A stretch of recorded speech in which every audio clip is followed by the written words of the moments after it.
Hello મિત્રો, જય શ્રી કૃષ્ણ. ગણેશની મૂર્તિમાં મોઢા ઉપર કપડું ઢાંકવામાં આવે છે. જાણો છો શા માટે?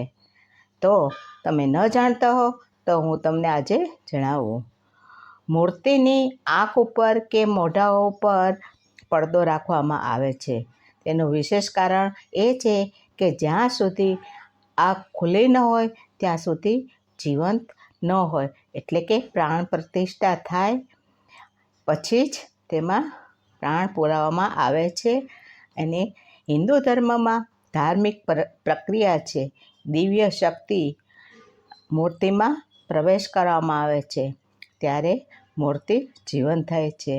હવા દેખાતી નથી, પાણીમાં કોઈ સ્વાદ નથી, પ્રકાશ દેખાતો નથી, જેના ઉપર પડે છે તે વસ્તુ આપણને દેખાય છે.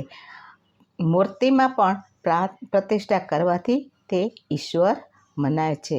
ઈશ્વર તો કણકણમાં છે. અને ચાલો, તમને મારો વિડીયો ગમ્યો જ હશે તો લાઈક કરશો, શેર કરશો અને સબસ્ક્રાઈબ કરશો. Thank you.